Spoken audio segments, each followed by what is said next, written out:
When we talk about evil in Jujutsu Kaisen, Sukuna, Kenjaku, and Mahito are usually the names that come to the forefront of people's minds. Kenjaku even holds the title of most evil sorcerer in history, because of the dark and sadistic way he created the curse wombs 150 years ago. Likewise, Sukuna is driven by nothing more than his own desires. He is bored and does evil things without caring in order to satisfy that boredom. That is what makes these characters inherently evil beings. However, there is a big difference between being evil and committing an evil act without being an inherently evil person. The villains of the story are all evil beings, but there are some instances of characters in Jujutsu Kaisen that commit evil acts for other reasons, and it is my belief that one of the biggest acts of evil committed in the entire series was carried out by none other than Maki Zenin. So in this episode of my Culling Games analysis, I am going to be discussing the forgotten crimes of Maki Zenin, what they mean for her character, and how her fights in the Culling Games arc are some of the most unique and interesting fights in the series. As always, make sure to like the video, subscribe to the channel, and let's get straight into analysing the story of the monster Maki Zenin. Maki Zenin committed an act of blatant evil which many people in the fandom actually just completely forget about, and to be honest, I don't blame you, because it is kind of presented in a way that makes you more inclined to side with Maki. I am of course talking about that day Maki awakened her true heavenly restriction and proceeded to massacre the entire Zenin clan. First of all, the entire event is one of the best parts of Jujutsu Kaisen, and one of the most underrated parts too. I mean, there are so many people who either read JJK through TikTok or skipped the Culling Games and picked up from Gojo vs Sukuna, who genuinely know nothing about the Zenin clan massacre or about other smaller details, like the fact Megumi actually became the Zenin clan head after Jogo killed Naobito. So after being baited into the lower levels of Zenin HQ, Maki finds her twin sister Mai in a seriously injured state thanks to her father Ogi Zenin, who then leaves the twins for dead in a room filled with cursed spirits. However, in a beautiful scene where both of their souls resonate and allow them to communicate with each other, Mai reveals the importance of twins in Jujutsu and explains to both Maki and the readers how cursed energy considers each twin to be one and the same, which means that as long as Mai has cursed energy, Maki will still register as having just a little bit of cursed energy, and as long as Mai has no interest in getting stronger, Maki will be permanently held back. Mai effectively gives up her life so that Maki can fully awaken, rid herself of all cursed energy entirely, and become a heavenly restriction user equal to Toji Zenin.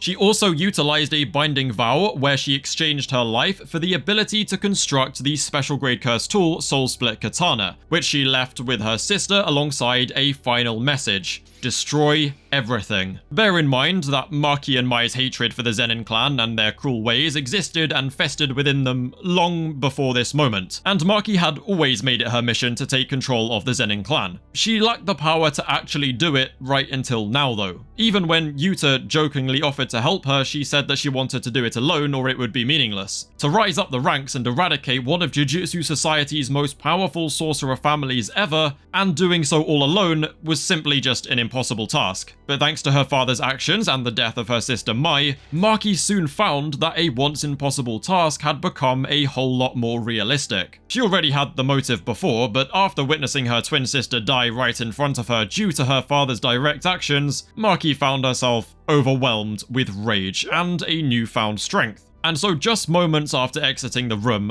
Ogi basically just let one rip in his underwear because he felt the familiar aura of Toji Zenin, who the entire Zenin clan to this day is terrified of. But it was not Toji, it was Maki Zenin, his daughter. Maki then proceeded to kill her flame-wielding father where he stood and continue to annihilate the entirety of the Zenin clan. Now remember, the Zenin clan pride themselves on having many strong curse techniques and skilled fighters, many of who are in that high grade 1 level. They even had different military squads and specialist units, but the raw power of Maki Zenin could simply not be compared with. Despite facing all of the Zenin's strongest fighters at once, Maki pretty much low-diffed all of them until she was left with only the worst of the worst, the professional misogynist who deluded himself into thinking he would be the one to stand at the top of Jujutsu Society alongside his idols Satoru Gojo and Toji Zenin.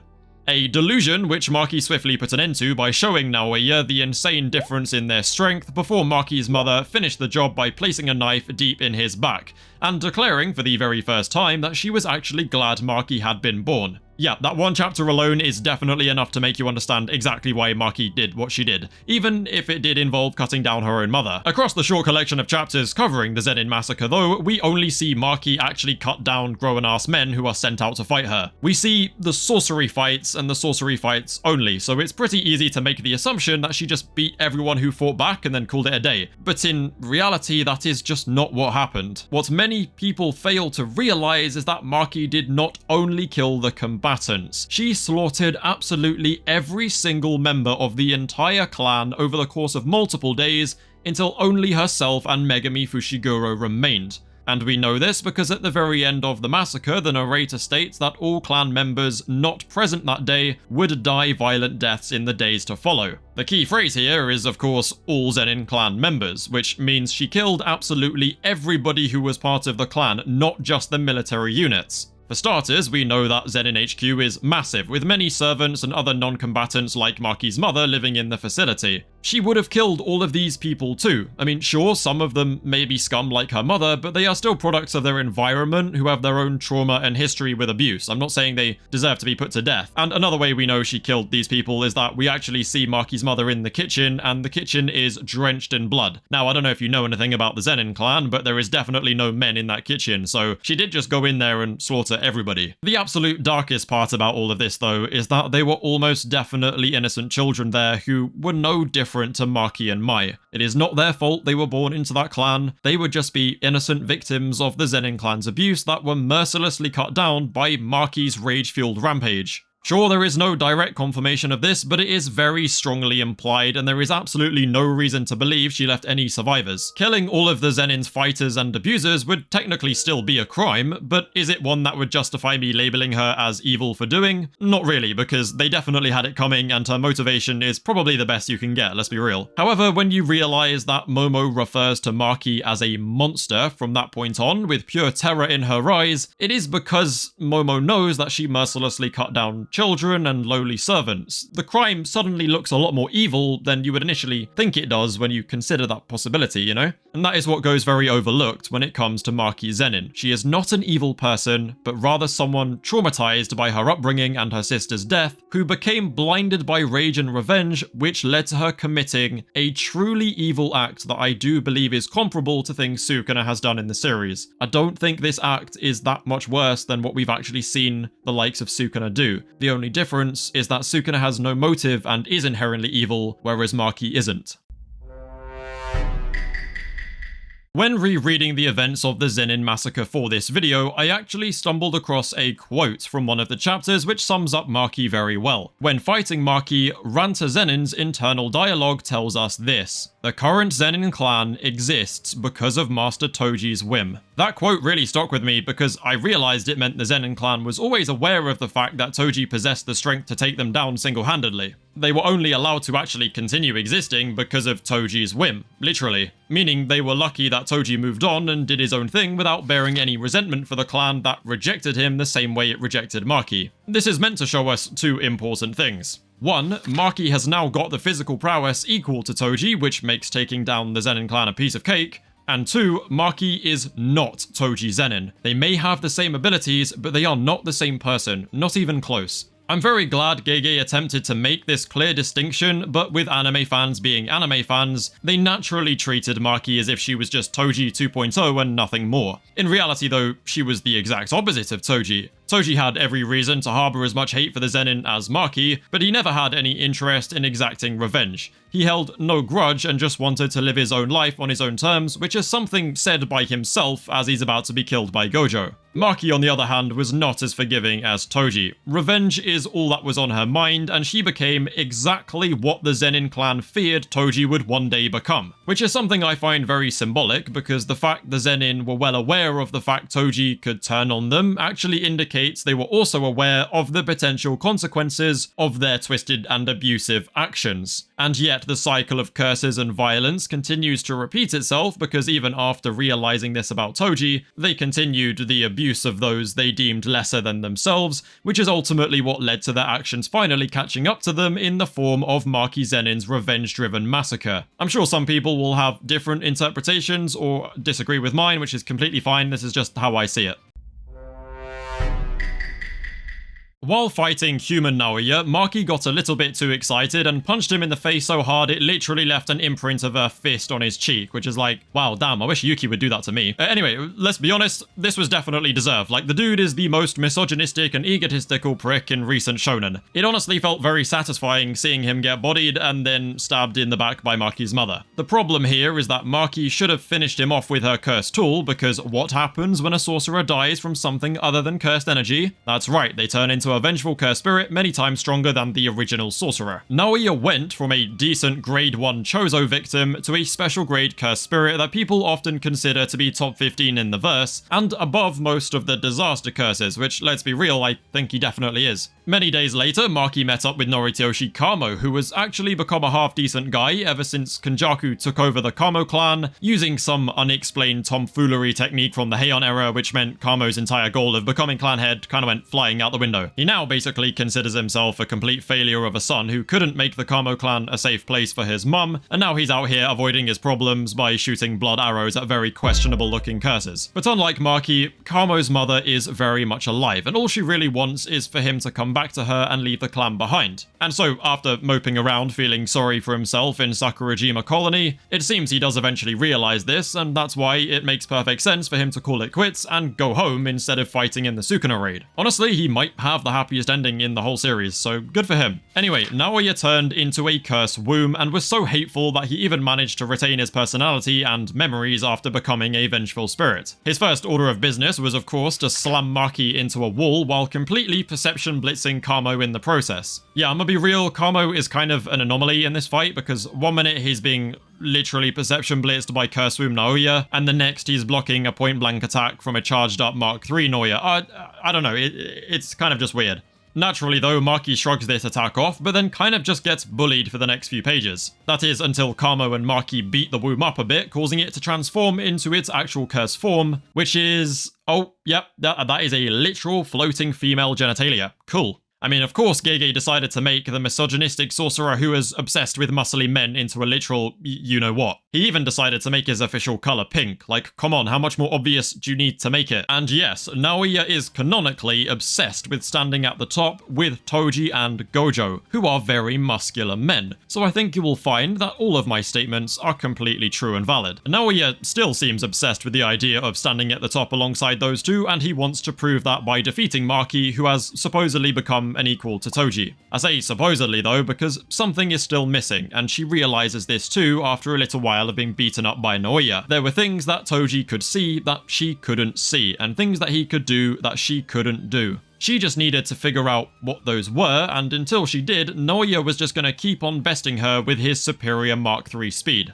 And yes, that is correct. Maki Zenin, who is equal to Toji in stats, is slower than a Mark III Naoya, which is a statement that threw the entire JJK power scaling community into a complete frenzy. But guess what? I don't care, because power scaling stinks, so I'm just gonna move on and not even talk about it. Yeah, you there, commenting right now about how you think JJK is 67 times the speed of light. Stop, it's a waste of time, I don't care. Anyway, Naoya has learnt a few tricks, like freezing panels of air and then ramming into them so fast they cause a chain reaction of explosions, which I don't really understand how that's possible, but sure. He can also massively boost his speed to Mark III by propelling air and cursed energy out of his side jets, in addition to a binding vow, where he can completely enclose himself in a super tough exoskeleton when charging up, but as a result he becomes a lot squishier when not zooming around the place. Because of the speed difference and the fact that she can't cut through Naoya's tough armor yet, Maki gets her stomach ripped to shreds, but according to her, it will only take 5 minutes for her heavenly restriction to work its healing magic. Unfortunately for Kamo though, it meant he had to keep a special grade curse occupied for an entire 5 minutes, which, to be fair, he made a very solid attempt at, but was ultimately saved by Maki, who got impatient and rejoined the fight after only 3 minutes. However, Maki finds that she still can't really do anything to Naoya the way she is now, but that will change after 2 of Jujutsu Kaisen's most mysterious and random characters ever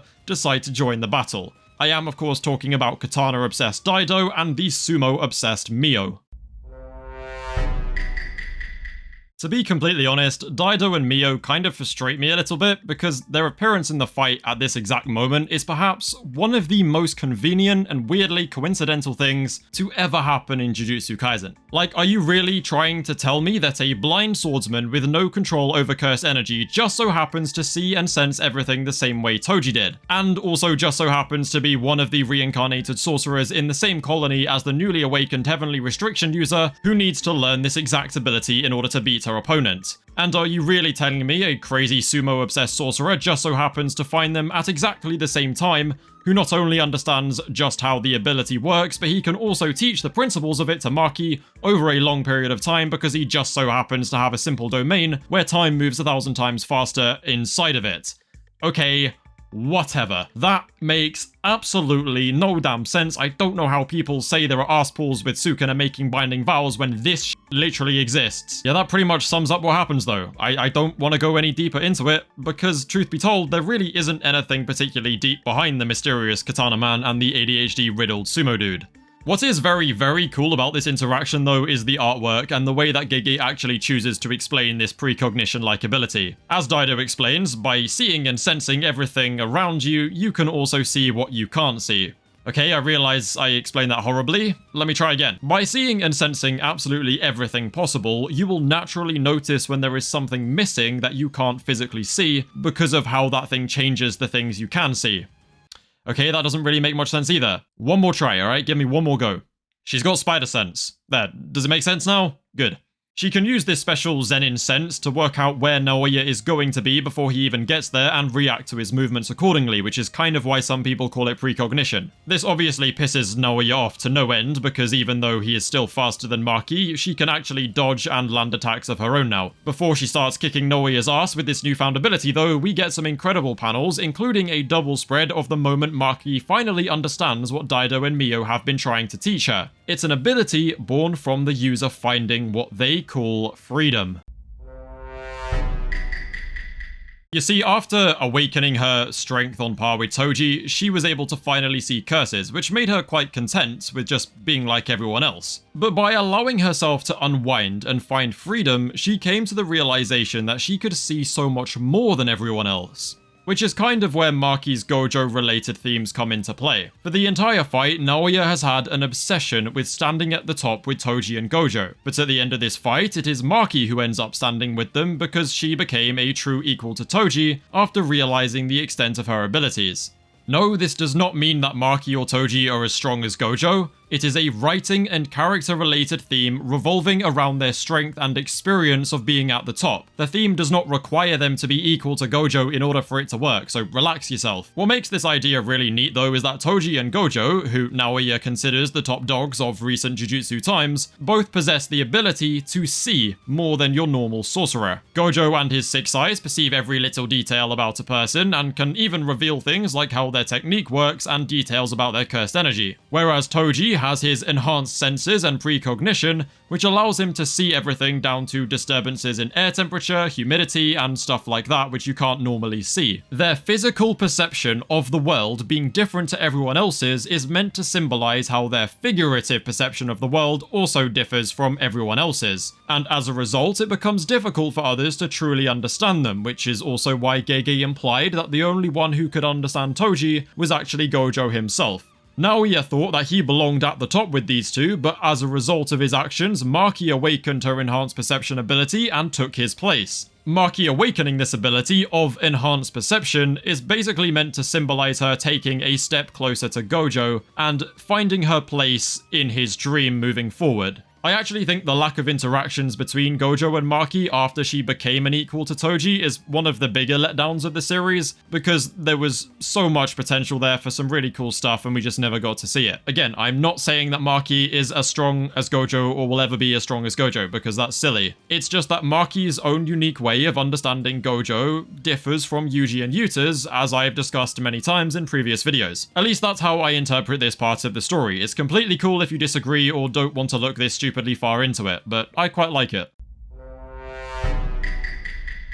One very important thing that I haven't spoken about yet though is the Soul Split Katana and how it became so much more dangerous after Maki awakened her perception ability. You see, first of all, when Daido pulls up, the weapon literally flies...